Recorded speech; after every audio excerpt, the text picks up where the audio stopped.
விளக்கெரியாத ஒரு சிவாலயத்துல விளக்கேற்ற வேண்டும்.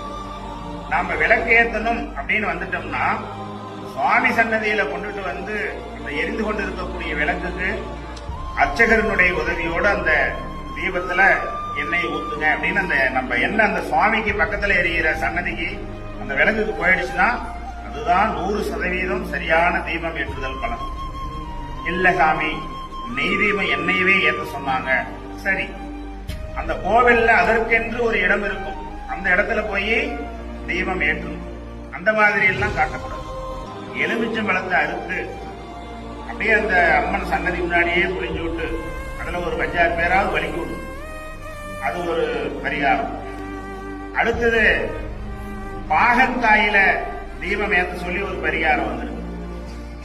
அப்புறம் ஆப்பிள் பழத்தை நோண்டி அதுக்குள்ள நெய் விட்டு அது ஒரு தீபம் ஏற்ற சொல்லி அது ஒரு பெருமாள் கைத்தி வச்சிருந்தாங்க. அது ஒரு இது பார்த்தேன்.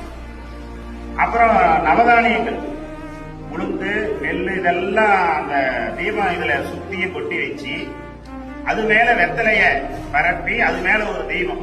சரி, தீபம் ஏத்திட்டீங்க.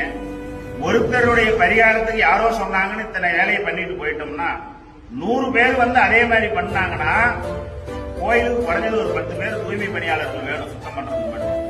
முதல்ல நம்மளுடைய சுயநலத்தை எவ்வளவு ஒரு ஜோதிடர் யாரோ அந்த மாதிரி எல்லாம் இல்லை. தயவு செய்து அந்த மாதிரி வேலையெல்லாம் பண்ணாதீங்க.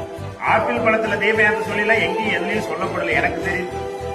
அதனால தீபம் ஏற்றணும்னு நினைச்சிட்டீங்கன்னா ஒரு மண் விளக்கு எடுத்துங்க, ஒரு நல்லெண்ணெய் பாக்கெட் வாங்கிட்டு வந்து தீபம் ஏற்றுங்க.